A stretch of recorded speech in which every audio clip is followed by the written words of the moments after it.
Welcome to your Thursday. Going to be a high of about 58. Might have a couple of rain showers in the forecast. Getting warmer from there. Close to 70 tomorrow. Could see 75 on Sunday. I'm all about it. Hey, everybody. How are you? I'm okay. I can tell you this. I don't know what's going to come out of my mouth. I am drugged up. Theraflu and NyQuil and excellent anti-this and anti-that. Yeah, it was an interesting day. Text you at, 4:30 in the morning.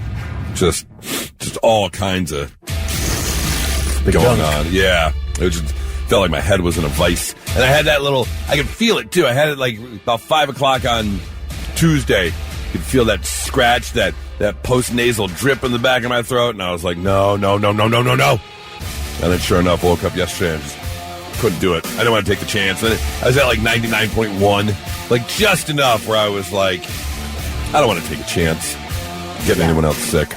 Not worth it. Well, a lot of people, not us, but a lot of people were wondering if you had the Irish flu.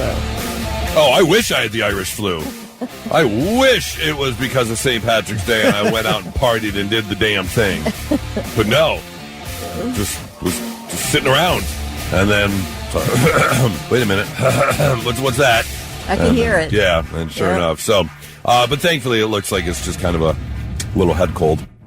But I had my Theraflu this morning. I am a little concerned because both my coffee cups are kind of are the metal type. And so the only way I could really get any hot water for my Theraflu was I had to use the hot water dispenser from our coffee maker. Yeah. Which is corroded and nasty. So if I grow like a third leg during the show, we'll see what happens because that thing is disgusting. Yeah. But it was my only option to get the instant hot water I needed. You might have superpowers. I might. I'm hoping that's what it turns into. I'm hoping. How are you, Kelly? Great. Yeah, can't complain. Great night's sleep. I tell you, it makes a world of difference, doesn't it? Well, you know what's funny is I was thinking that, and then I was in bed so much yesterday, and last night I was like, I'm going to take more NyQuil. I'm going to get a good night's sleep. But because I slept so much yesterday, I woke up at midnight last night, and I was like, oh, no. Come on. So I was kind of rolling around from like midnight to 3, and I was like, go back to sleep. Yeah. I almost thought about taking more NyQuil, but I didn't want it to last, into now. And I was like, I'll just fight through it. So, Thick, how are you? I'm doing great. All is well? Yeah, all is well, man. My seeds showed up yesterday, so I've got everything ready to start my new plants. When does that process start? Probably here in a couple of weeks. I'll start them indoors. Okay. I got a little what are you growing this year? Oh my gosh, 4 kinds. 4 kinds. Blue Dream, Skittles, Acapulco Gold, and Hashburger Haze. So you're doing different strains every single time. Yeah. Yeah, just to kind of narrow down what you love. Well, just, Yeah. Do you know are half sativa and half indica, or are you just doing all? 2 of them are full sativa. The other 2 are hybrid. Okay. Yeah, I can't do the full indica, man. I just, couch. Yeah. Oh, yeah. I can't it just puts me down. That's what I take to go to sleep every night. It is great for sleep. Yep. No question about it. Perfect for sleep. Welcome to the first day of the NCAA tournament. If you plan on taking off early from work, I know a lot of people make a ritual out of that. I swore that the games in previous years, the first game was at 10 a.m., and it looks like this year it's at... No, they're at noon. You know why? They start at noon, yeah. Because when I was in Colorado. I knew it. That's what it was. Yeah, that's exactly what it was. Buckeyes play at 12:15. Yeah, I got the first game. Yeah. Very first game. So, good luck. All right, let's get going. We've got a lot to talk about and a lot to do on a Thursday morning. So let's begin with Blitz Morning Trivia. Thick, what you got? All right, let's see if we can get somebody $25 to go spend at Water, Beds, and Stuff. The question is, what actor is being resurrected? Obviously, this actor passed away. Is being resurrected by AI to star in the movie As Deep as the Grave. What actor being resurrected? AI, man. It just doesn't stop. Yep. Movies As Deep as the Grave. Who's the actor? Be the first one to text in that actor's name to 800-821-9970, and you'll win the gift card. Hey, let's get that answer for Blitz Morning Trivia, Thick. All right, the question was, what late actor is being resurrected by AI to star in the movie As Deep as the Grave? And that would be Val Kilmer. Okay. Yeah. He was cast for this part back in 2020, and then never got around to doing it because he got throat cancer and eventually passed away last year. The film's writer and director Kurt Voorhees used state-of-the-art generative AI, with the cooperation of Val's family. They were all on board with this. The family kept saying how important they thought the movie was and that he really wanted to be a part of it, so they were fully on board with him doing this. And I guess that's, I can see the side of him already shooting some parts and then not being able to finish it. So if you're going to use AI for that, I think that's a little different than a full production AI if you're just going to create a whole new piece using somebody's AI likeness. Yeah. I mean, the part was written for Val. Okay. Specifically. So, his family completely on board. But, we know that Hollywood's completely against this idea of being able to take an actor and just having, never having to pay them again, but having them be in movies forever. Yeah, and that'll never happen. Because you could easily get sued for that. Yeah, without a doubt. Right. There's no question you could take someone's likeness and put them in a movie without their permission or without paying them. That won't happen. Right, but they don't even want it to be allowed. Like if you wanted to offer that. Like, I will sell you the rights to use me going forward. They don't even want that to be allowed. As they shouldn't. Because you're just opening a can that, Remember when Paul Walker died? And then they used, the CGI and body doubles and things? Yeah, they used his brother. His brother, and then they put his face on his brother for, the last, after credits scene or something for Fast and Furious. Yep. Well, The Mandalorian, we saw the young Luke Skywalker. He was... Yeah, that's right. That was really incredible. That was just de-aging, though, right? Yes. That was him, and that was just de-aging. Him de-aged, yes. Which has been done forever. That's nothing new. But putting in, again, someone just inserting them in without their permission or without paying them, that's a whole different story. Right. I mean, he was already looking rough. He could only say one line in Top Gun Maverick. Right. But Tom Cruise said he has to be in the movie. They specifically waited because I remember at the time he wasn't doing so well, and they actually delayed shooting just so they could shoot that scene. So, and you could kind of tell. Oh yeah, for sure. Yeah, the amount of makeup they had on him in Top Gun Maverick, because that was very much towards the end of his life. Well, Brandon Gregg from Johnstown, first one to text in the correct answer, scores $25 to waterbeds and stuff. All right, congratulations. Also, a huge congratulations to the city of Dublin. They did it. They broke the Guinness World Record. If you remember last week, we actually had a Blitz Morning Trivia question. What city was going to try and break a world record for creating the largest human shamrock ever? Yeah. And they actually did it. On St. Patrick's Day, they broke the record up there, breaking the record of I think 815 people in Dublin, Ireland, did it in 2013. Well, right here in Dublin, Ohio, 1,050 people showed up to create a giant human shamrock, all wearing green ponchos, and they did a good job. It looks like a shamrock, and they did it right after the big parade up there and Riverside Crossing Park. So. Huge congratulations to them and all the organizers that did that. And I guarantee that in the next year or so, Dublin, Ireland's going to do it again. Because, they're going to want to keep the record. So I can see this going back and forth for a while. Well, next time it comes back to us, we need to, really make it obscenely huge so that we're just... So it's never, more, not 1,000 people, 20,000 people. You know what we do? We do it at Ohio Stadium or something. Yeah. Now that doesn't hold the same regard as Dublin, Ohio, because you want it to be in Dublin. Yeah. But where are you going to put it that you have that many people? But I agree. Yeah, you make it so obscenely large that it can never be broken again. And we have to do it standing on one leg. All right, so we have to up the game in some way. Where did they do it? Riverside Park. Oh, Riverside Park. Okay. Right up there. I was thinking maybe one of the high school stadiums. I guess one of the football fields you could do it. Yeah, you could that's definitely true. do that. But the problem with that, though, is that would be a different world record. The breaking the world record of the amount of humans forming a human shamrock standing on one leg would be different. That's right. Than the number of humans forming a human shamrock. Yeah, but you want to just do it on two legs. It's like, oh, okay, well, whatever. That's been done a million times. Anyone can do that. Anybody can do that. So we could go out and build a shamrock with 200 people standing on one leg, and we have a new world record. You have a new world record, right? See, what I'm thinking is we find 500 people who only have one leg. Oh my gosh! Then no one's going to break that record. See, now you're thinking. Yeah, exactly. So yeah, congratulations to Dublin for breaking that record. Not so breaking news. The news already broke. We're trying to put it back together.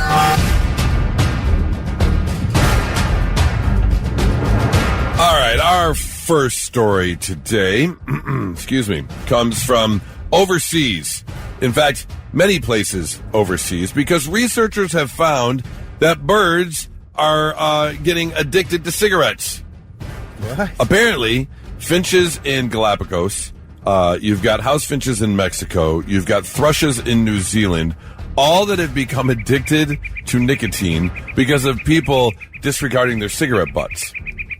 And these birds, who make their own nests a lot of times with things they can use for insulation, they have found that cigarette butts, because of what they use, the filters and stuff, can be ripped apart and used as insulation for the nest. The problem is, a lot of these cigarette butts are completely, stuffed with the end units of nicotine, carcinogens, all the things that are in cigarettes that make them so delicious. So now the birds have become aggressive over cigarette butts, and they have found that these birds are getting addicted to nicotine. Hey, that's a way to clean up all the cigarette butts. I mean, they have tested some of these birds and have found higher levels of nicotine in their bloodstream and said, yeah, these birds are literally becoming addicted to Can you cigarettes. imagine you go out for a smoke break and you're getting swarmed?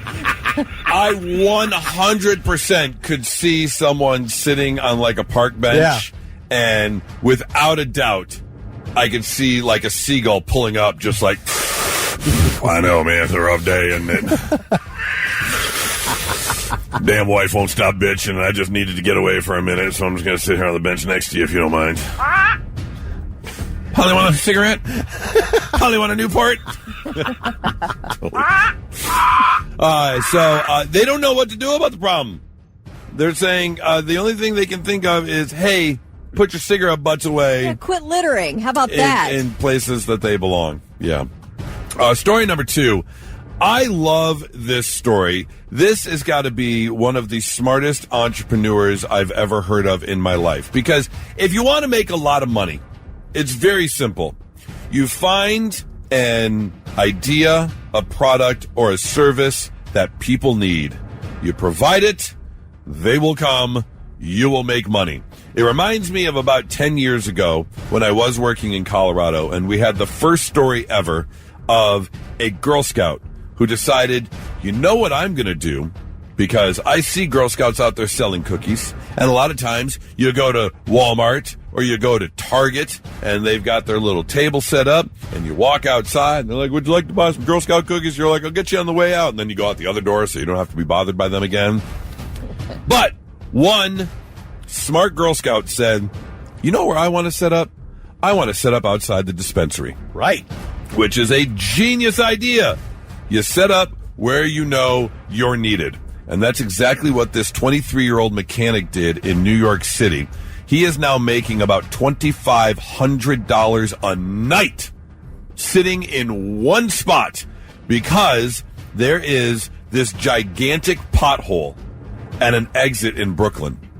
And every single night he sets up at about midnight because when it's darker and when the weather's bad, the pothole is harder to see. And this pothole, he estimates, is about, what did he say, 60 square inches and 12 inches deep. My gosh. And you've hit a pothole hard before. Yes. The horrifying language that comes out after something like that. And then I'm just like thinking, okay, I'm just waiting for my tire to go flat. I'm just waiting to start leaning in my car. And so what he does is he sets up about a quarter of a mile down the road from that pothole. Yeah. He changes about 25 to 30 tires a night. Wow. And charges between $150 and $300 per tire, depending on what you have. He's probably sick of getting called from home, so why don't I just sit here and wait? Yeah, he's got a minivan that he loads up with tires, different sizes and different things. In fact, he says it's gotten so busy, I have a runner now that goes back and forth to the shop to bring me more tires. Wow. He sets up from midnight till about 10 a.m., especially on the nights when it's raining or snowing because you can't see the pothole. It's easier to see in the daytime, obviously. And he just sits there, and he'll have 2 or 3 or 4 cars lined up that have all pulled over because their tires are completely blown out, and they need an instant repair right there. And so he's just sitting there waiting. $2,500 a night. He says he spends most of his money purchasing more tires. He's just reinvesting in his own business. Wow. I mean, if you're smart, I don't know what that area looks like, but you get a little pop-up shop. You know, he's got his minivan. Yeah. But it's like the food trucks that do really well. Right. You go from a food truck to a brick and mortar. So is he going to set up a little tire shop right there? Well, eventually they'll fill it in. Well, here's the thing. They have come by. This has been going on for a year and a half. Oh, my God. The city has filled it in, but they use like that tar, that crumble type tar, you know what I'm talking about? Yeah. And it washes away when the next snowstorm or rainstorm comes. He's been doing this for like a year. That's nuts. Yeah. So good for you, sir. I think that is absolutely genius. You find a need and you fill it, and you're going to make your money just like that. So congratulations and good on you. That's your Not So Breaking News, 99.7 The Blitz. When's the last time your house was just a mess? And I don't mean like dirty. I mean just like... Clutter? No, I mean like the people in the house. Like your house was in total disarray. It was just kind of madness in your house, because this is what happened yesterday. Our house was in total disarray yesterday because for some reason, well, as I told you on Tuesday night when I went to bed, I wasn't feeling well. When I woke up yesterday, I was all kinds of congested. I was just bleh. And you know men, when they get sick, I was a big old baby. And I was like, I don't want to. I was all whiny. Didn't want to get out of bed. And so I was just a hot, whiny little bitch yesterday. And then Birdie, our puppy, was on one. I don't know what she did. She had the zoomies all day. She was all over the place. And of course, when you're already sick, you don't want to deal with it.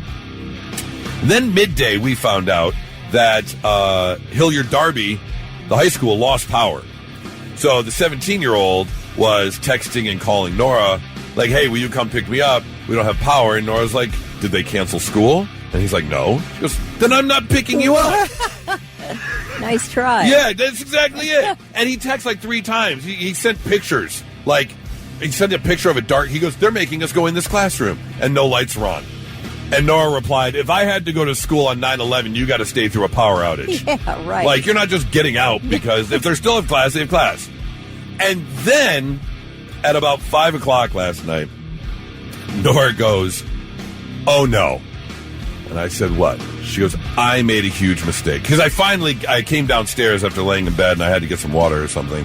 And she goes, we might have a problem. And I said, what? She goes, I've been on ChatGPT and I almost went to the ER. Kelly, do you ever drink like a probiotic drink before? Yeah. Okay. I mean, I guess like kefir or something like that. Yeah, so she has was it Poppy or something? Is that what it's called? It's Poppy. Yeah. I've had those. A canned drink. Yeah. I've had those. It's a probiotic drink that you're supposed to have. Olipop or Poppy or whatever. Yeah, exactly. Yeah. That's it. Olipop. Yeah. That's what it was. Olipop. She has me grab her a couple, and she usually has one in the morning. Well, I don't know what happened, whether she didn't remember or accidentally grabbed something else. But around 4:30 last night, Nora grabbed and drank a second probiotic drink. And I didn't know this, but you're not supposed to do that because of what's in those drinks that, you know, is supposed to help your stomach and your gut biome. You're not supposed to have 2 of them. Through some research, she found out that nothing really dangerous can happen, but it messes with you. Oh, it's like eating Activia. Yes. I'm sure. Yes. Like cancel your plans. Yes. And so she doesn't know I did this, but while she was sleeping last night when I woke up this morning, because she was dying laughing at what happened to her, and she had to make a video to send to her best friend. because she was in the living room and she had a heating pad on the ottoman and she was laying kind of like, what did you call it? Child's pose? Yeah, child's pose. Yeah, she was kind of laying child's pose over the ottoman with the heating pad on her stomach. And this is the video that Nora sent her best friend because she didn't know what to do with herself last night. I just have to show someone the position I'm in to get rid of this pain. I can't. Oh my God.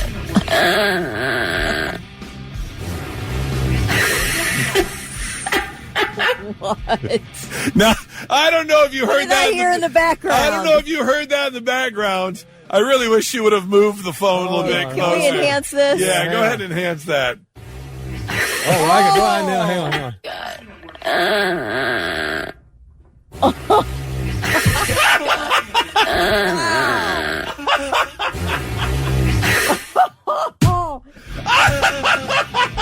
That sounded like it might have brought some relief. Yeah, oh, she did. Yeah, she said it did.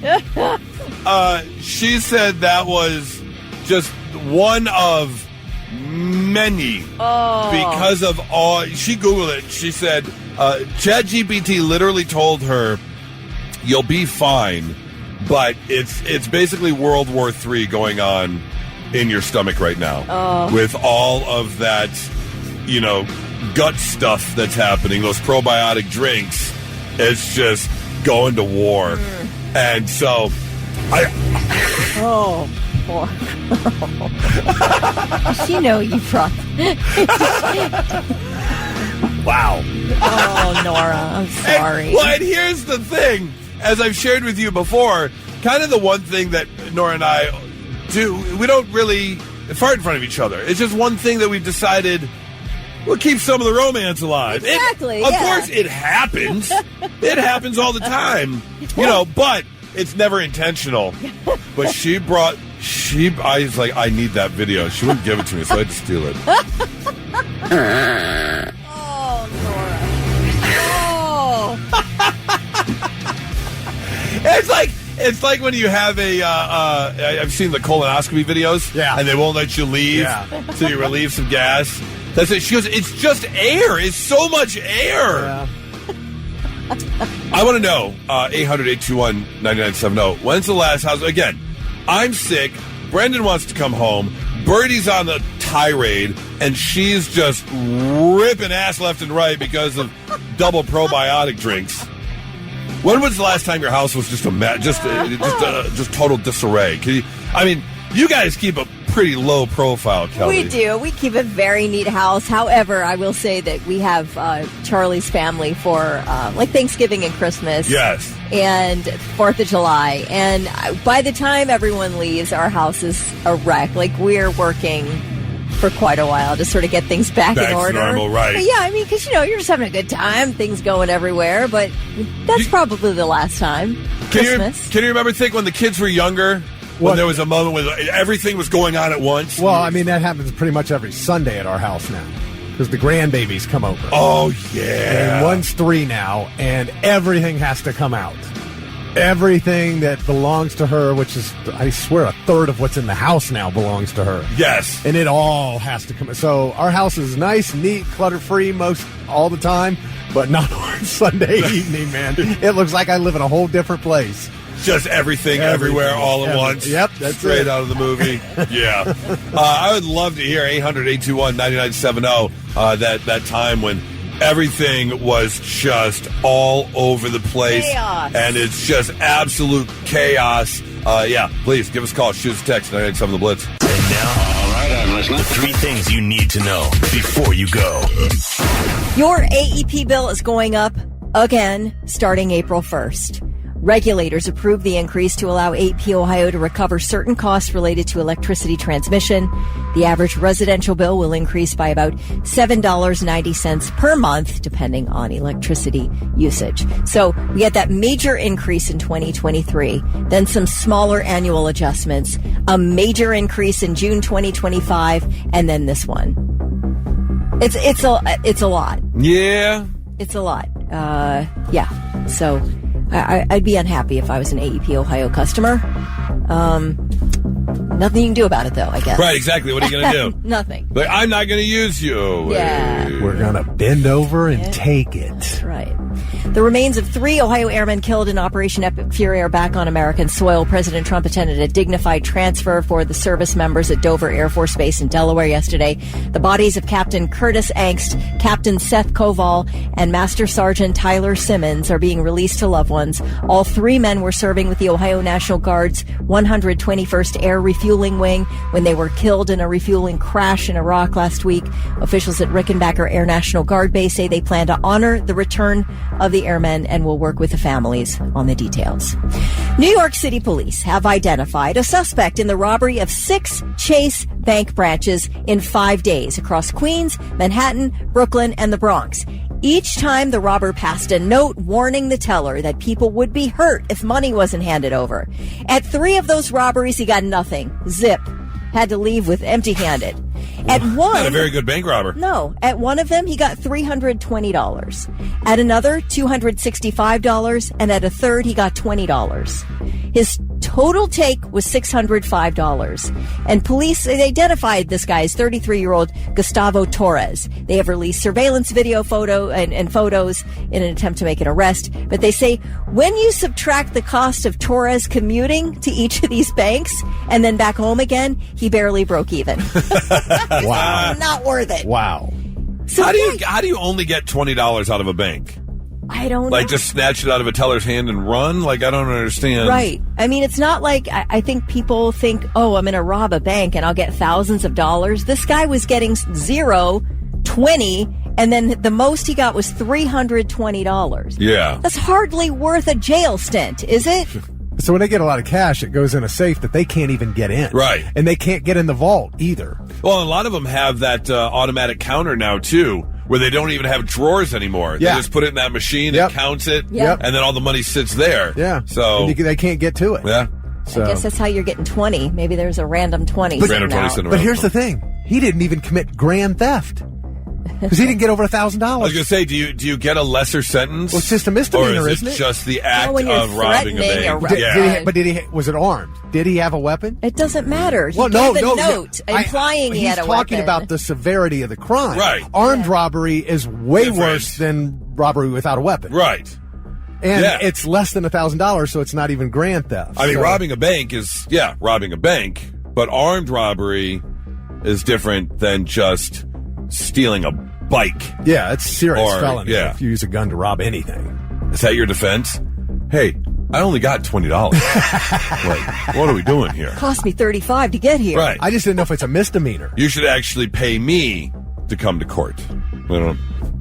You think robbing a bank with a note is a misdemeanor? I don't know. Okay, it's not. I wouldn't think. I would think. I can assure you it's a felony. Yeah, Okay, definitely robbing a bank is a because felony. you're robbing for a sure. bank. Yeah, no matter what. Okay.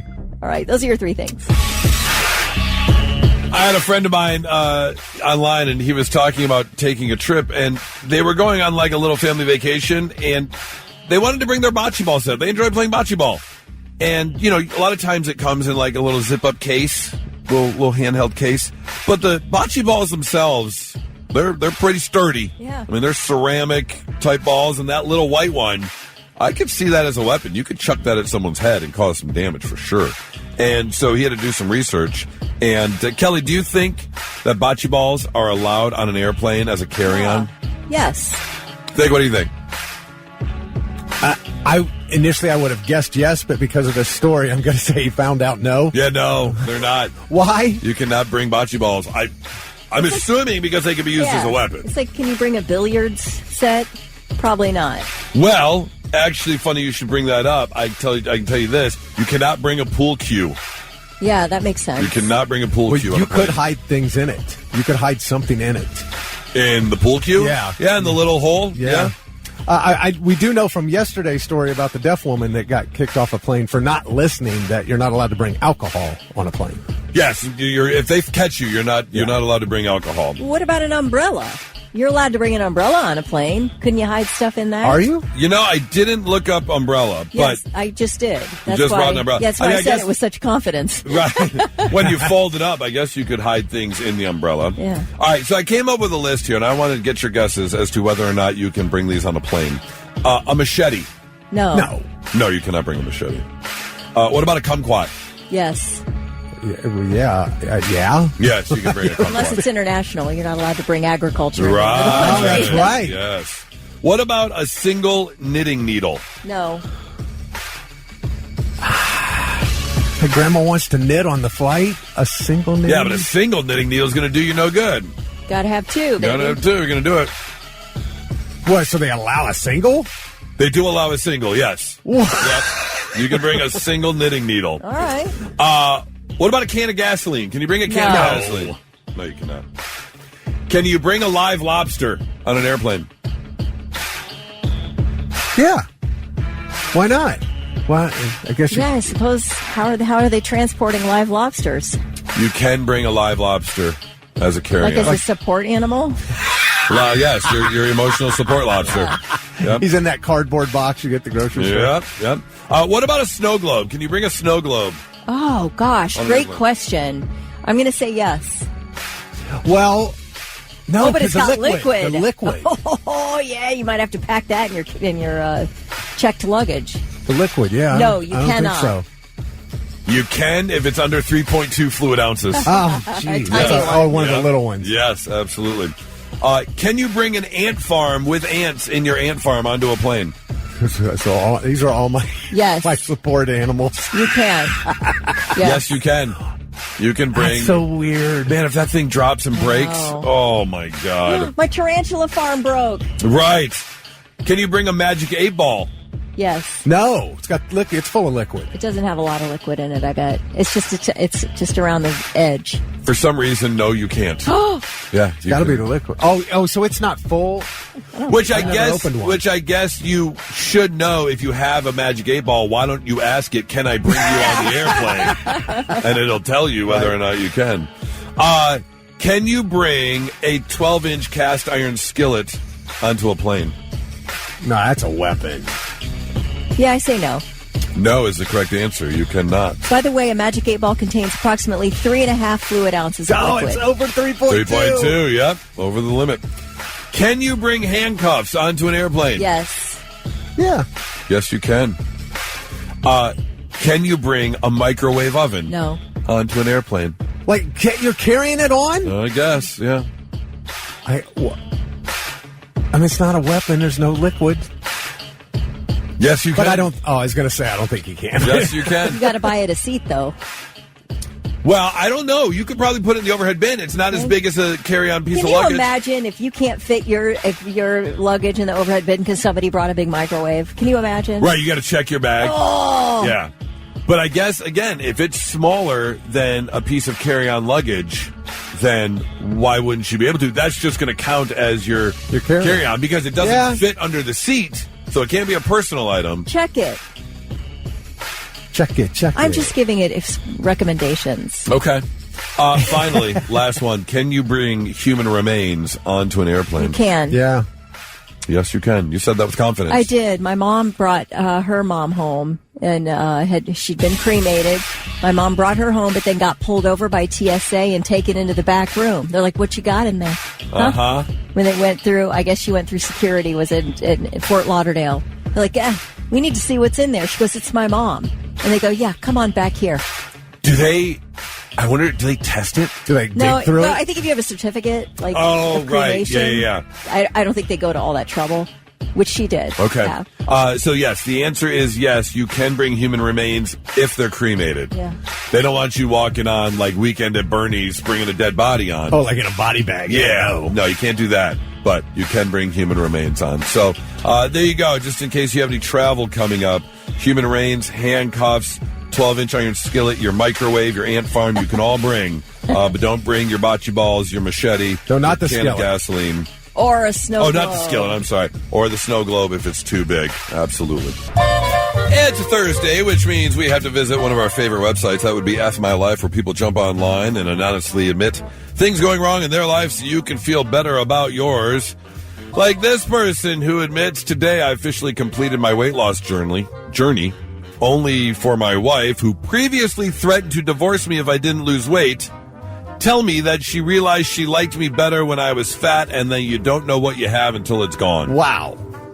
Yeah, I think it's time for you to rethink the whole relationship. Yeah, that Your doesn't wife's sound, really jerking you around here. Doesn't sound like a healthy relationship right there. This person admits, today a woman messaged me on a dating app telling me that I was ugly and that I shouldn't be allowed on the site. Oh, man. What? That is cold. That is so harsh. I feel like, okay, straight to jail. You can't make a comment like that to somebody. Straight to jail. Yeah. Completely unallowed. If I had a dating site, you would be banned. And I'd probably send someone to your house to Just to something. knock on the door, they open the door, give them a quick slap, and then leave. Now, what's that thing where you put dog poop in a bag and light it on Light fire? a fire, yeah. Yeah, that's what you're getting. This person admits, today I almost got married. After the elaborate and very expensive wedding, my, quote, husband decided to not sign the marriage license because he wasn't sure he was really ready to settle down yet. Oh, damn. Man. I think you probably saw that coming. What red flags did you mow over to get to this wedding? There had to be something. So honestly, 800-821-9970. Did anyone show up the day of the wedding and just be like, no, I can't do this? Yeah. We saw it on what was the show? What's the show? Love is Blind. Love is Blind. Yeah. That I can see. If you get cold feet, that's a weird scenario. But if you date for a year, 2 years, you propose, you plan the wedding, all the time it happens. Someone's like, they get people left at the altar. Yeah. I would love to hear from something. That just seems so. How did you not see that coming? I don't think it's out of left field. I truly don't. No, I agree with you. I feel like somebody's really getting roped into a wedding. You know if you're roping someone in. Yeah. Yes. This person says, today my boyfriend of 4 months broke up with me via text message. He spelled my name wrong. What? Wow. This person says, today my parents disowned me because I would not open my family's home to my sister and her family because their home burned down. My sister and her husband have 12 kids, and they have the same crazy fundamentalist beliefs as the Duger family, but my parents say they're family. I wouldn't do it either. If we were on that much of a different page and you're trying to bring 12 kids in, no. I feel like I'll start a GoFundMe for you. Yeah, I might we wouldn't have room for that many people. Well, yeah, besides the room, I don't want that kind of craziness in my house, especially if we're on that different of a page. I'll help pay for half a hotel room or something, or half if you're trying to rent a place, or I'll throw a little bit of cash your way, but you're not moving in. There's no way. This person says, today I saw my teacher using her phone in the middle of the class, so I joked around with her, seeing as we're on pretty good terms. I said, using your phone in class, for shame. She looked back at me with an angry look in her eyes, say, would it be okay if I told you I'm arranging my father's funeral? Oh. You got to be real careful who you're trying to call out and for what reason. You never know what someone's going through. Would it be okay with you? That is a killer move. Yes.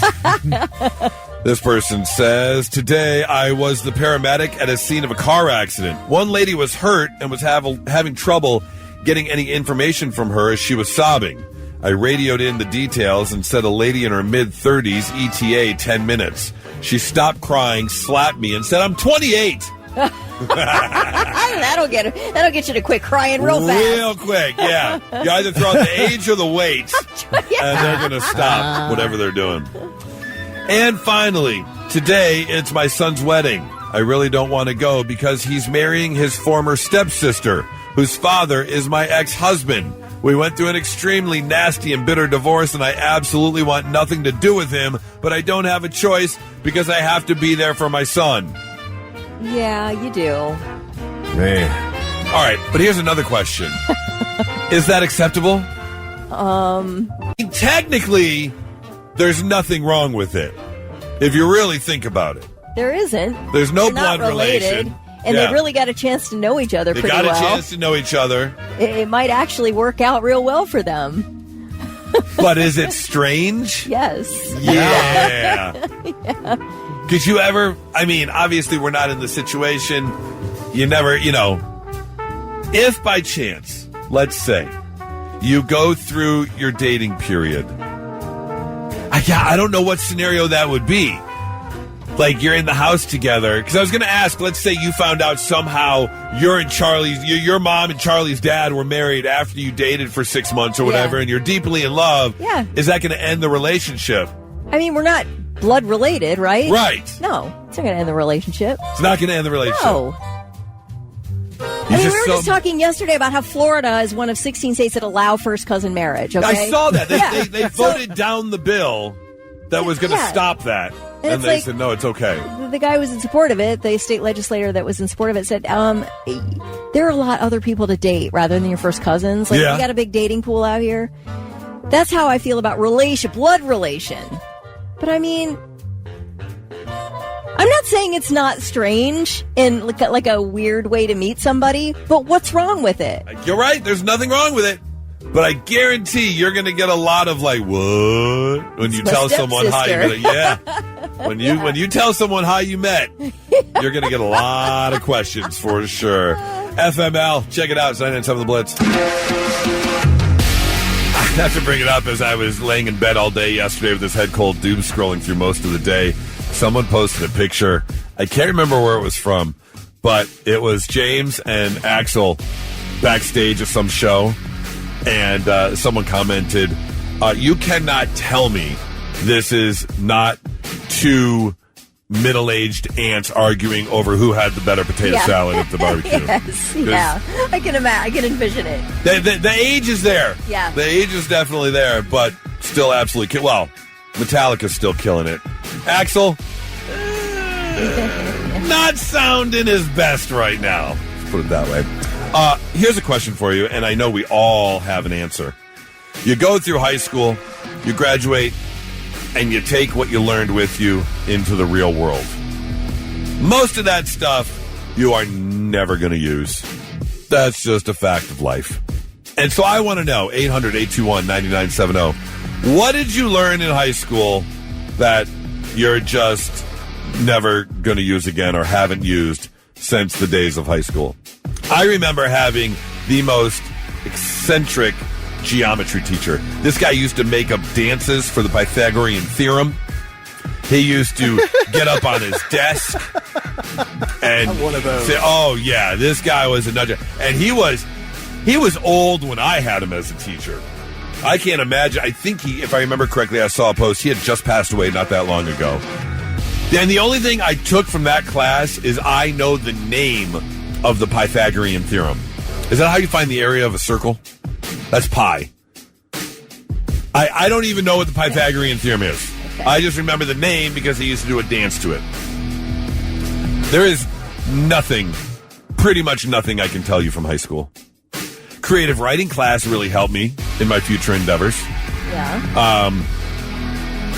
Home ec is kind of where I started to learn how to cook, and I did actually take a vocational culinary class that has transitioned into my love of cooking, and that was the building blocks of. I consider myself an above average cook for sure, but that's about it. I do remember and I'm not strong at math, and I remember teachers always saying, you're not going to always have a calculator with you. Yes. And I'm like, turns out I've got a calculator. All the time. In my pocket at all times. A squared plus B squared equals C squared. It's used to calculate a missing side in a right angle triangle. That's the Pythagorean theorem. Yes. Okay. Thank you for that. A squared plus B squared, C squared. 800-821-9970. What did you learn in high school you never took with you again? Blitz, hi, who's this? Deanna. Hi, Deanna. What's that thing you learned in high school you haven't used since? Trigonometry. Yeah. Yep. Good old trick. Calculus. Pretty much all the advanced math. If you're not going into some sort of math, is that math ever useful? If you're not going into engineering, if you're not going into rocket science, what other job Like if you work in logistics, Right. you're not going to use calculus ever again. I can't imagine. What do you do now for a living? I'm actually a banker. And Okay. I still do not use that. Yeah, I can't imagine you needing a squared plus b squared equals c squared to count the 50s or 20s that are coming in through or trying to approve a loan. I can't imagine that coming in handy. Basic arithmetic, for sure. Yeah. Right. I can hand Algebra. calculate. I can hand calculate income like the best of them. Right. But I don't need any of that to do it. Yeah, can you count by tens? Basically, is what you need we need to do. Hey, I appreciate the call. Thank you so much. Have yourself a great Thursday. Okay, I can think of two things. One, square dancing. Yes. Number two is learning how to take a paper grocery bag and turn it into a book cover. I've never had to do that. Never had to since do that elementary. again. Yeah. Yep. The only thing I had to remember from that was, do I want to line dance 4 times or square dance once? Yeah, right. Yes. That's it. Blitz, hi, who's this? Hello. Hello. Hi, who's this?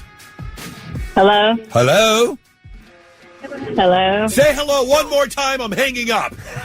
Say what again? What's your name? Hello. Okay, Bye-bye. are you there?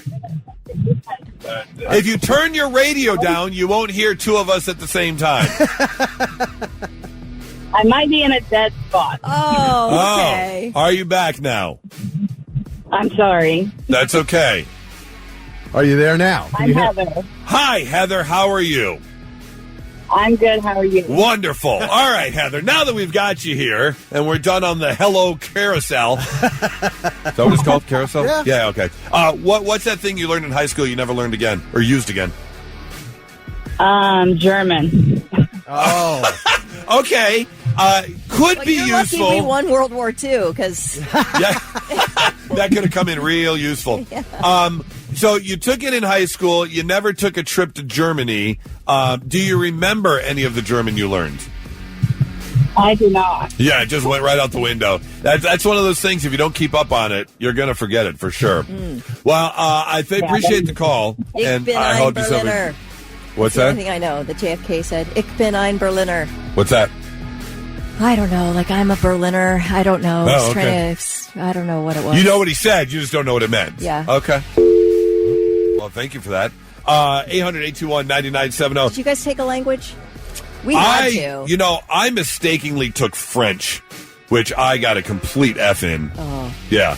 Not for French. Like, I just got a flat-out F. Yeah. I don't know why I didn't take Spanish. I took Spanish in 6th grade. I was Really? able to take it in 6th I grade. took German in 6th grade. Yeah, back then you could. The first Wow. year, it was the basics, and that was the first year, but I never took it again after that. Now, today, I wish I had. Taking more Spanish. I wish I would have taken more Spanish Yeah. for sure. I would love to learn a second language. I was just such a terrible student. Let's see. James says, I'm a plumber. I use basic algebra, geometry, and some trigonometry just about every day. Sure. Loved math in school. Yeah.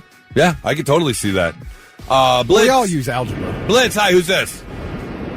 Hey, this is Ash. How you doing? Good, Ash. What's something that you learned in high school you never used again? Chemistry, man. Like, I don't need to know how to turn the red flower blue. Like, Yes! Here's the other thing. I have never, ever dissected a worm again. Or a frog. Or a frog. Never. I don't need to know the anatomy of a But you frog. might have. Zero science in my life. yeah, I've never even made any kind of a compound item. So I'm just Nothing. like, okay. Nothing. Well, that is a very good one. I appreciate the call. Thank you so much. I do think that they try to, expose you to everything because you never know what way a kid's that's why gonna you go. learn to play the recorder. It's because they want to Yeah. expose you to music. It's Right. not because you're going to use the recorder. Recorder, right. Yeah. Right. Oh, man, I want to jam out on a recorder so Oh, yeah. bad. So can I say one? Yeah? All right. So I taught myself to type. I started typing at home like 8 years old. And in 10th grade, I took typing. I'm like, oh, this is going to be the easiest day I ever got in my You life. didn't have the ASDFJKL semi in the right hands? The home row Home row. keys. Yep. Yeah. And they wanted me to do this their way. And I'm like, no, I already know how to do this. I can type faster than everybody in this room. Right. And the teacher got so mad, and it's like, you have to do it with the home row keys. And I said, why? Isn't the goal to be able to type without errors as fast as you can? Yeah, well, I'm blowing away everybody in this class. Well, if you know the home row, and maybe you can do it without, but if you know the home row, you don't have to, you never look at your keyboard when you're typing. Right. Which I never do. Yeah. I never, ever look at my keyboard when I type. I remember them, my typing teacher, holding a piece of paper over our hands. That was the test. Yes. Yeah. They would come up and hold the paper. They wanted to force you to. Fortunately, my teacher did not do that, and I got an A+ in that class and never learned to type. I stayed typing the way I taught myself to type. Yep, absolutely. Betsy says the periodic table. Yes. Never used the periodic table in my life. But if you went into science, try to win Jeopardy with your husband without knowing the periodic table. That's what they did it for. You're going to have to absolutely learn that. Blitz, hi, who's this? Hi, it's Anna. Hi, Anna. What's that thing you learned in high school and never used again? Greek mythology. Yeah. That's another Jeopardy category. Now, I will say, I do love me some Greek mythology. Yeah. But, in terms of everyday life, unless you're going into history or something, you're never going to use Greek mythology again. Now, was this a specific class on Greek mythology? Just 6th grade literature class. Yeah, right. Okay. Yeah. I did love me some Greek mythology, though. I appreciate the call. Thank you so much. Let's see. Who else texted in here? Shoot a bow. I mean, unless you're a hunter.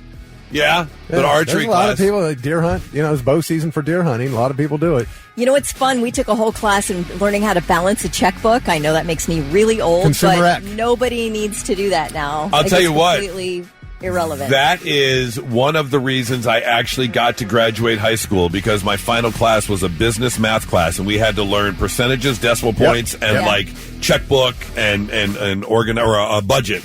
And I needed like a 78 on the quiz, and I got an 82. Nice. Otherwise, I was going to fail the class and not have enough credits to graduate. You passed. Because I barely made it through high school. Consumer economics. Yeah, that's consumer ed. That's exactly it. Learned all that stuff. Brandon says, does the DARE class count? Because that never worked out. That did not work out one bit. 800-821-9970. What did you learn in high school that you never used again? 99.7 The Blitz. And now, all right, I'm listening. The 3 things you need to know before you go. Federal judge is ordering former Ohio State President E. Gordon Gee to appear for a deposition tied to the Dr. Strauss abuse case. The ruling says Gee must sit down with attorneys within the next 30 days.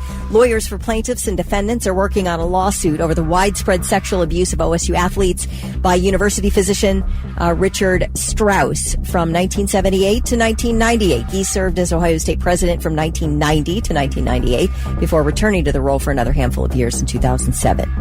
Former star of the reality show 19 Kids and Counting is being accused of child molestation. Florida authorities claim Joseph Duggar molested a 9-year-old girl in 2020 while on vacation in Panama City Beach. Yesterday, the Bay County Sheriff's Office announced it was charging Duggar, now 31 years old, with lewd and lascivious molestation of a victim less than 12 years old. Duggar was arrested in Arkansas and is awaiting extradition to Florida. This all comes nearly 5 years after his brother Josh was given a 12-year prison sentence for possessing child sexual abuse materials. Well, back in 2011, a 27-year-old Iowa real estate agent named Ashley Oakland was shot twice and killed in the middle of the day while she was holding an open house at a model townhome. A $150,000 reward was offered, but authorities could not figure out who did it. They never made an arrest until now. They have arrested a woman named Kristen Ramsey. She is 53 years old, and they've charged her with first-degree murder. At the time, Ramsey worked for the company that built that model home where Ashley Oakland was killed. In fact, Ramsey even went to Oakland's funeral. Oh. Police are not discussing details of the case and how they figure out that Ramsey was involved, allegedly. But this murder impacted the real estate community nationwide. Agents became very worried about safety because if you think about it, you're meeting a total stranger at an empty house. Uh-huh. I mean, so that's scary. So apparently they started, at least in Iowa, agreeing that agents would go 2 by 2 showings, like they would take a buddy. Okay. I don't know if that held or not. Well, I do know, and I don't know exactly when that rule started, but there have been, collecting a copy of your driver's license to put it on file if you're especially going to like an apartment complex and they're doing a showing. Yeah, or if you're realtor, if you're working with a new realtor, just meeting at the house, they want a copy of your license. Right. And they write down what time you're going, who you're with, so they can, kind of keep track of all that stuff. Smart. Yeah. You have to do it that way. To. Yep. All right. Those are your 3 things. We are definitely all unique. But at the same time, there's also that just human existence that we all have in common. What was it like? I was like a week ago or so, there was a guy that we talked about who posted a video, and it's that he said, do you ever have that stretch where you're stretching and right at the end of the stretch, like your body just takes over and you're like possessed and you're just like uncontrollable. Yes. Super shiver. Yeah. And a bunch of people commented like, when I'm on this app, I know I'm not alone. Yeah. Like there's nothing unique about being a human. And here is another one. 19 million Americans found in this survey have all considered shooting someone. Oh my gosh. 19 million of us have had the thought, man, I would like to shoot someone. And here's the thing. No gun ownership or political affiliation showed more meaningful connection to such thoughts. It was pretty much just a bunch of people who have thought, man, I want to shoot someone. Whether it was targeting an enemy, which was 51% of people, 25% of people have thought about targeting strangers. Oh. And I'll tell you what, I'm in that category. Strangers. Yes. Because I would love to shoot any and all drivers on Roberts Road between 270 and Hilliard Rome Road on Roberts. You are the dumbest, worst drivers in the history of motorized vehicles. And almost every day I want to shoot at least one of them. Kelly, you ever thought about maybe not. Okay. I would say if somebody hurt my mom, I would feel like maybe I would want to shoot someone. Okay. But I would say the most thing is I get so upset with myself that any violence would be aimed toward inwards. Inwards. Yeah. Okay. That's typically where my violent thoughts go. They go right back to myself. Okay. All right. But yeah, you hurt my mom, and that could be turned on you pretty quickly. Yeah, that makes sense. That makes total sense. Dick, you ever thought about shooting someone? When I'm on my boat fishing and a pleasure boater goes right between me and the bank when I'm 30 feet from the bank, every single one of them. Oh, yeah. Or the ones who fly by at full speed 20 feet away from me and they're throwing wake over my boat. Yeah, every single one. That's like illegal. You're not supposed to do that. You're responsible for your own wake. So if you do that and it causes somebody to get hurt or causes damage, stuff, if my equipment were to go overboard, because they could be charged for that. But here's a better question that someone asked. Do you think anyone has ever considered shooting you? Yes. 100% yes. For sure. For sure me, because I would be one of the drivers on Roberts Road. I absolutely know that someone has considered shooting me before. Yeah. In fact, I had someone tell me that I was going to get shot if I didn't leave. No. Yes. Didn't leave where? I was at a little house party in Denver. And I did something. This lives with me. This is the worst, not the worst, but the dumbest thing I've ever done in my life. And I was asked to leave the party. And it also got to the point where, like, there's someone here with the gun and you need to leave right now. Can you say what you did, or would you rather not? I can. Do you want to? I want to know. I'm dying to know. It's really dumb. I don't care. It's really dumb. The dumber, the better. Okay. I want to know what this was. Makes you the target. This was, I don't know, 10 years ago? About 10 years ago. We were out with a group at bouncing around downtown Denver, hitting all the bars, and this was, after everything shuts down, there's about 12 of us or so that go back to this person's place, and we're hanging out and we're having cocktails and standing around the kitchen. And I don't know why the conversation came up, but this one guy said, yeah, I'm allergic to peanuts. And he goes, you're allergic to peanuts? And I was like, really? And I was on the opposite end of the kitchen island than he was. We were kind of all standing around the kitchen island. Oh, no. What did you do? And I said, you're allergic to what? And I walked around the kitchen island. I unzipped my pants. And I grabbed his hand. And I was like, you're allergic to penis? Turns out he wasn't allergic to penis. He was allergic to peanuts. It's not at all where I thought that story was going. No. Yeah, no, that's no, I didn't throw peanuts at him or anything. Yeah. Boy, you love to whip that thing out, man. Yeah, a couple beers and this guy will whip it right out. Like slapping, laying it down on his friend's shoulder. He wasn't thrilled. I bet. It was his. In some circles, that might be considered a crime. It was his place. It was his place. I was asked to leave. Yeah, I understand that. And I don't think it deserves a death sentence. Yeah, not a death sentence, But- I was asked to threat. leave. And then, but I had a friend there, and he's like, "No, you need to leave. They're not happy, and someone here has a gun." And I was like, "Oh my gosh!" "I'm leaving." You're like, "Oh, I've taken it too Yeah, far." exactly. That's exactly I agree. I'll That's leave exactly now. It. I am mad at myself for doing that. I'll show myself out. That was not the right thing to do at all. Yeah. So it was a real dick move, like literally and figuratively, for sure. Oh, I'm really glad to know this story, though. Yeah, don't ever do that. Don't ever do that. And that's the thing. It wasn't like a friend of mine. It was a friend of a friend. Right. And so you can't do that. Just telling you. 800-821-9970. Shoot us a text. I'd love to know. Do you think anyone's ever considered shooting you, and why? Only my wife. Not so breaking news. The news already broke. We're trying to put it back together.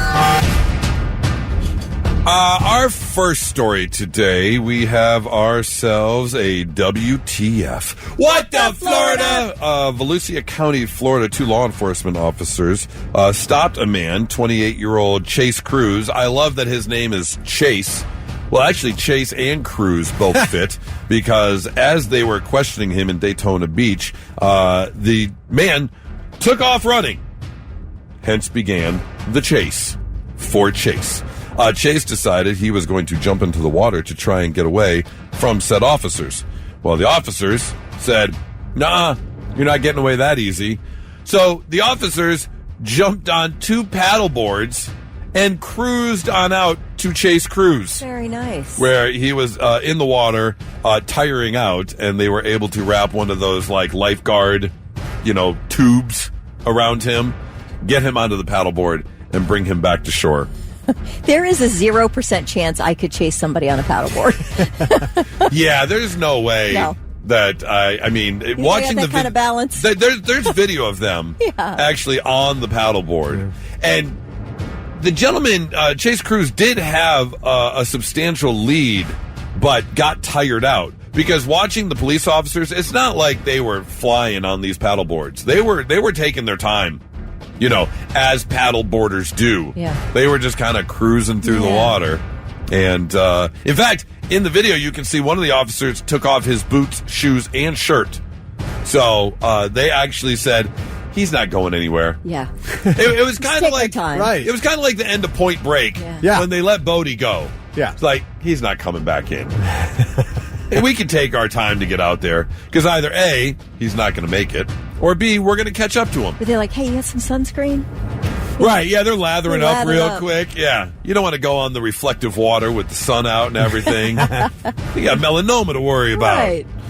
They did finally catch up to Chase Cruz, and he was arrested. What? Oh, do we have the audio? Yeah. Oh, I'm sorry. Yes, please, give me the audio. I apologize. I thought that was the other story. Yes. What We have does it sound like when he ran away? You have the right to talk to a lawyer for advice before we ask you any questions. To have the lawyer present. Hey! Fellow running. White nail, blue shirt, white shorts. What's funny is in the video, he's not cuffed, and they're just kind of talking to him, telling him he's under arrest.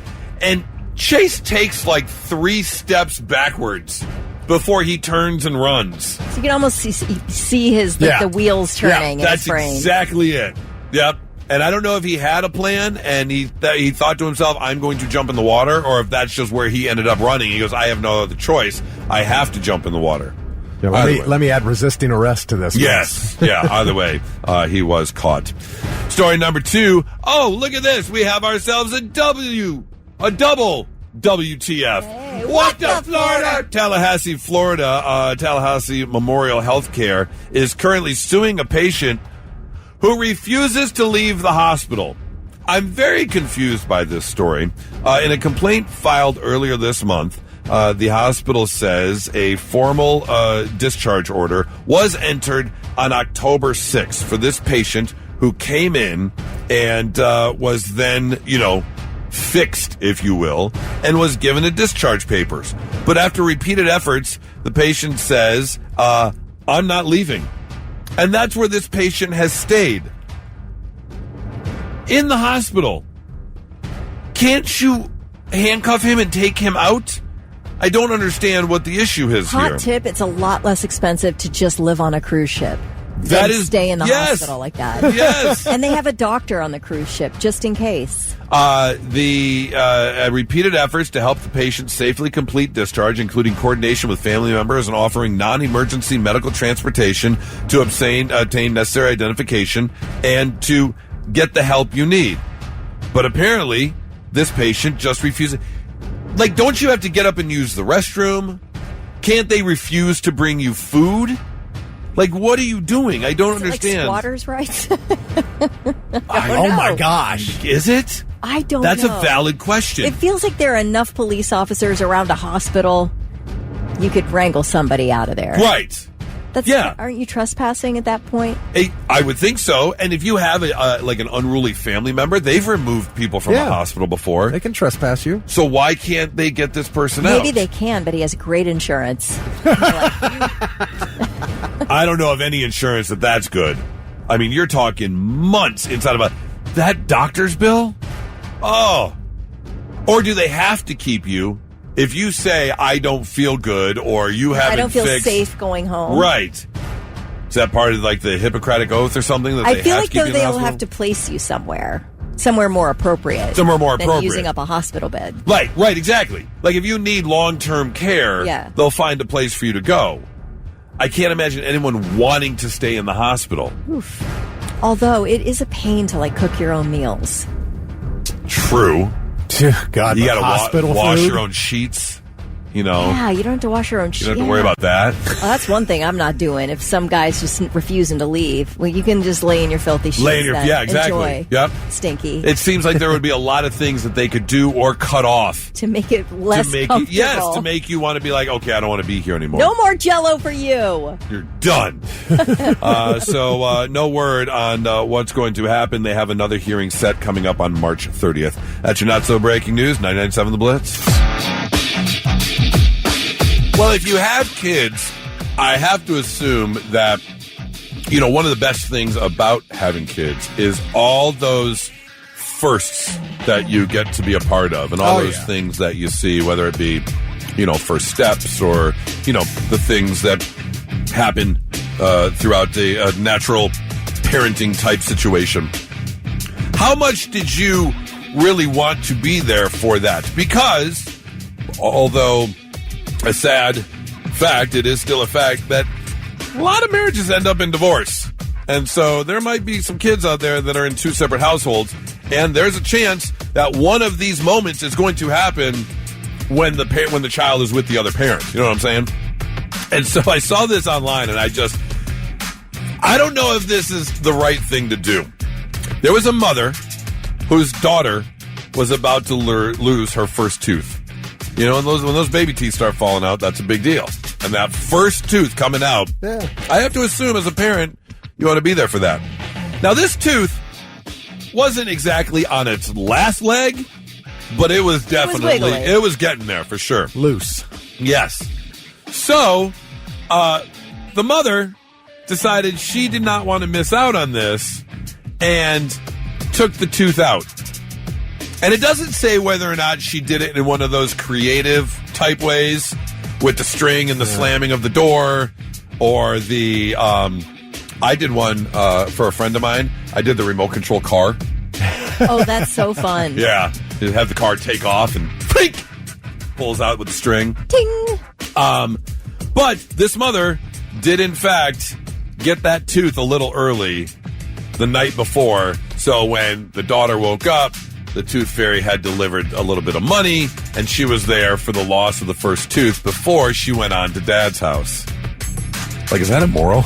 Is that wrong?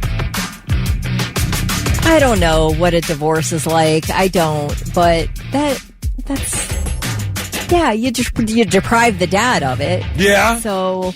Oh, she doesn't care. Yeah, she doesn't. No, yeah, absolutely not. And I guess that's kind of the thing of, was it an ugly divorce? Do you really not like this person anymore? Because I would have to assume, like, if you're on good terms, maybe you invite mom over. Right. For when she wakes up the next morning. Hey, we're going to pull this tooth. You want to come over? Right. We'll all do it together. Yeah, I have to assume this wasn't an amicable split. No. How many pretty divorces do you know of?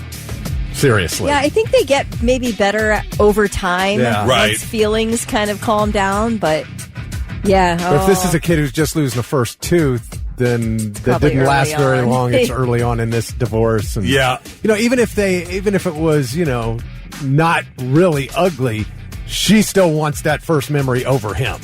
No matter what, right. Even if they have a good relationship. 800-821-9970. I would love to know if any parents out there have ever done this before.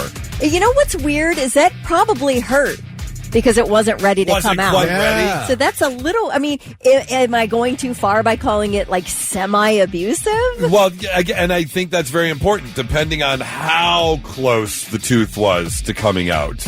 I can remember being little and, not the first one, but at a point where I was trying to get my own tooth out that was loose and it wasn't ready, but I was determined to get it, yeah. Did you ever do something where it's like you wanted to be a part of that precious moment, so you kind of nudged it forward? Nudged it along. Yeah, whether it was, a tooth, I don't know, maybe first steps. Yeah, don't you dare take your first step at Dad's. Right. You're like holding him up a little bit longer, just trying to get him to walk.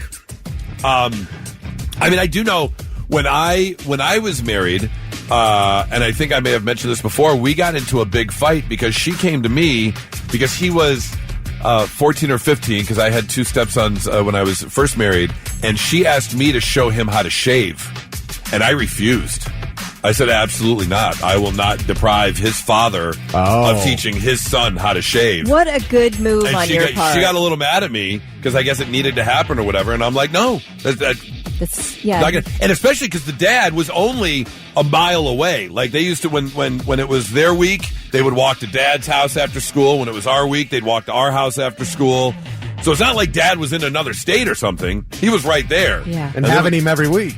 And every other week, yeah. There was no way that I was going to do that as a man. I wasn't going to take, you teaching your son how to shave away. But if it wasn't a good marriage or it wasn't a good divorce, I could see. 800-821-9970. Have you ever done this, or is this wrong? Should you not do this? Let's see. Kaya said, I personally think this is ridiculous. As a mother, I would accept that I may miss the loss of a first tooth. Taking it early could be more painful for the kiddo. Like you said, Kelly. Absolutely. Yeah. Blitz, hi. Who's this? Hello? Hello? Hello? What dial? Maybe. What you got going on over there? I can tell from here you got a nice ass. See it right through the phone. No, nothing. Okay, bye. 800-821-9970. Danielle says, my ex has stolen so many firsts from me. Haircut, tooth. He does it on purpose, and I effing hate him. Oh, man. That's wrong. Yeah. See? Yeah, when you're doing it just to be... Although, first haircut, I'd be like, you deal with that mess, because you know that's about not the a good tooth, because the tooth is like, there's always crying involved. I feel like you can handle the crying. I'll get you when you're feeling better. Trying to convince a child to let you slam a door with their tooth tied to a string can be a little messy. Yeah. Did you ever do any creative tooth removal with your kids, Thick? No, we just let it be natural. Just let it be natural. Do you want to know something? It was so fun in our neighborhood when I was growing up. There were a ton of kids. My mom was like the neighborhood dentist. I mean, not by trade, but by just because she was really gentle, and she'd like hold your head, and she would just like sort of get a paper towel and kind of wiggle it, and it was a real gentle process. So any kid with a loose tooth that was ready to come out, they sent them to Mrs. Quinn's. Go to Mrs. Quinn's, she'll help you. And they all came back with a tooth in their hand. That's amazing. So Isn't that cute? They didn't care about seeing the kid get the first tooth out. No, they were like, let Mrs. Quinn deal with it. Because, I mean, seriously, it's not that big a deal. It's not like their first time they walk. That's how I take it. Like, it's not that big of a deal. First walk and maybe like... First words. Yeah, first word would be a big one. But yeah, a first tooth? Whatever. I don't care.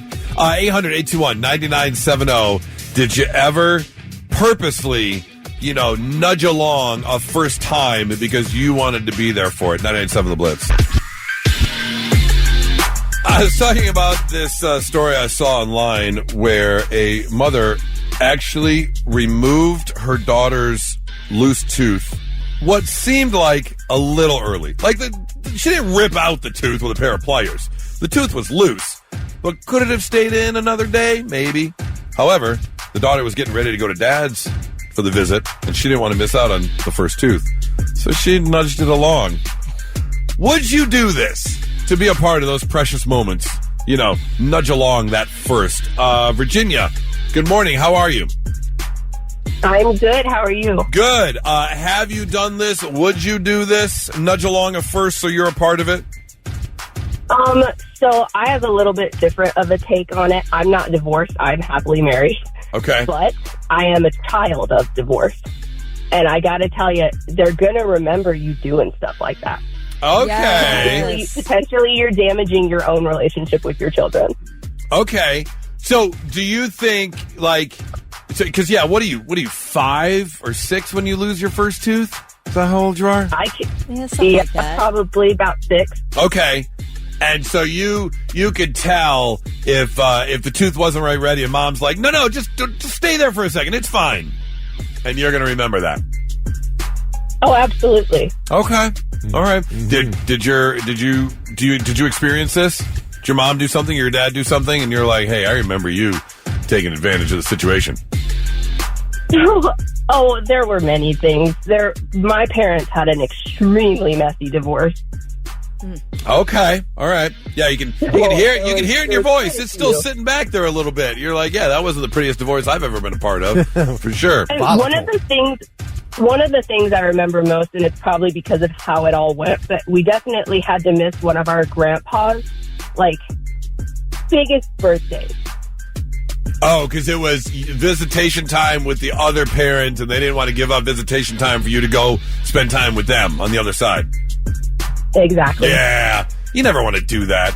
That's using your child as a weapon. Yeah. That's the wrong thing to do. I've said my parents should never use their kids against each other, because the kid will remember, or they'll grow up to learn the truth. Yeah, they will learn the truth when they get older. Absolutely. That's the one. Virginia, I appreciate the call. Thank you so much.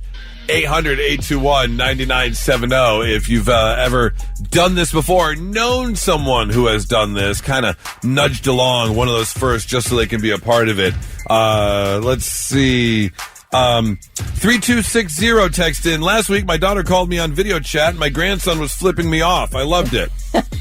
You didn't get to miss it. The first flip off. Is that what it is? Is that what it was? Bird. I was trying to figure out how that correlated to what we were talking about. Was it the first bird that you were a part of? Yeah. It's always nice when you get that first bird. All right, son, let her rip. Right. That's some of the Blitz. And now, all right, I'm listening. The 3 things you need to know before you go. Well, it's happened at John Glenn Columbus International Airport. They have put up a gift card donation box. It's now set up to support TSA agents. So you can they'll accept gift cards up to $20, nothing more, for a restaurant, grocery store, gas station. And you can toss them in the donation box, and then they'll, I guess, sort of divide them up amongst TSA workers who have not been paid for over a month due to partial federal government shutdown. So if you're planning on taking off out of John Glenn Columbus International anytime soon, I guess you can think about making a little donation there. The sheriff leading the search for Nancy Guthrie in southern Arizona facing a recall effort. The group needs 120,000 signatures in the next 4 months to trigger a recall against Pima County Sheriff Chris Nanos. The search for the mother of Today Show host Savannah Guthrie is into its second month. And as far as we know, they have zip. Actor Val Kilmer being resurrected by AI to star in the film As Deep as the Grave. Kilmer was first cast in 2020 as Father Fenton, a Catholic priest and Native American spiritualist, but he was unable to make it to set due to his battle with throat cancer, eventually passing away in 2025. The film's writer and director, Kurt Voorhees, used state-of-the-art generative AI with the cooperation of the late actor's estate and family to bring Kilmer into the film. It doesn't look to me as though he shot anything for this film, but he had signed on to do it. So it's curious. I guess AI can do anything. Voorhees said the actor's family kept saying how very important they thought the movie was and that he did want to be a part of it. So they're A-okay with all of it. So I don't know. Should be interesting. I mean, if his estate's for it, okay. Yeah, why not? Yeah. Because I think that he said the part was written for Val Kilmer. Like he had him in mind. So it's like, right. If that's who you want, the family's for it, okay. It's still fake Val Kilmer, though. That is weird. Yeah. I don't know. All right, those are your three things. You know, I first saw this story, I was like, what did Kelly do? Because it's a unicycle on Bethel Road. And I said, oh, wait.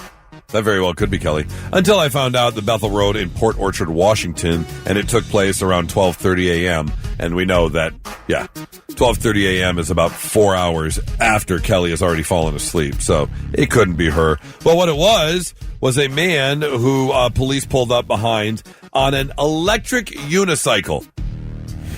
What? An electric unicycle that goes about 45 miles an hour. Okay. Who's going 45 miles an hour on a unicycle? This is a one-wheel moped is what this is. Yes, that's exactly it. So the officers pulled up behind the gentleman and found him driving erratically, and the man briefly pulled over before he quickly sped off.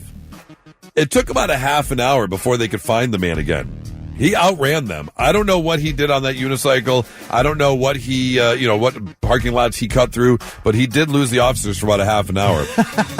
Now, 30 minutes later, they did find the man, and they found him without said unicycle close to a parking lot. And upon further investigation, they found the unicycle in a ditch because he had crashed said unicycle because, well, he was drinking and driving. And here's the thing. As we told you earlier in the week, you can get a DUI for anything that you're riding. We had a story earlier this week about a man who got a DUI in a golf cart after he dumped his wife out of the golf cart while drinking and driving. We've had stories of men on horses who have gotten DUIs. Well, now, an electric unicycle. Yes, they did a field sobriety test. They gave him a breathalyzer, and he was over twice the legal limit while operating said unicycle on roads, so he was giving a DUI. Don't go riding electric things while drinking. You will get a DUI. Although, if you're twice over the legal limit and still able to operate a unicycle at 40 miles an hour, that's crazy. That's a free pass. Maybe. You can't be that drunk if you're operating a unicycle at 40 miles an hour. Well, maybe that's the only way you would actually do that. Like I am not riding that thing 45 miles an hour. If you get a couple drinks in me, maybe I'll try. Kind of hold my beer sort of thing? Right. Or maybe like if you're sober, you wouldn't be able to control it, but because you're drunk, you're so wobbly, you're actually correcting what would have been your unstableness. Could be. Because your unstableness on the unicycle is then automatically corrected by your wobble of the drunkenness. That's the only thing I can think of. Anyways, this man will be spending some time behind bars, and don't operate things while drunk. It's a bad idea. 99.7 The Blitz. Now, let's see if we can learn you something. Sit up and pay attention. Yeah, let's learn you some stuff on a Thursday morning and make you a little bit smarter than you were when you woke up today. Like, did you know birds don't pee? They don't have urethras. No? Just everything comes out with the poop. Oh, okay. That's why it's so wet. Oh. That's just everything mixed together. That's why. Okay, well, that makes a lot of sense. Yeah. I learn something new every day. Yes, you do. Did you know that Chris Farley was the original voice of Shrek? He'd recorded about 90% of the dialogue when he passed away, and the producers decided not to use an impersonator to finish the script. They just hired Mike Myers, and he redid the whole thing. Wow. And 5 movies later. Man. Yeah. I wonder how much that would have changed things. If at all. I don't know. You know, now I'm curious because they actually have a clip of him voicing the character. Where? Are you on the same page? Are you on the show sheet? On the show sheet? No, on the prep sheet. Yes. If you go to the facts, there's a link right there. And it has a copy of his work, a link to the copy of his work right there on it. Because I want to know if he had like the same accent and such. Or did Michael Myers do that accent and make him like Scottish/Irish? All right. Hey, if you're not doing this for Cocklewoman, why are you doing it? Simple. Fartwad gets his princess, I get what I want.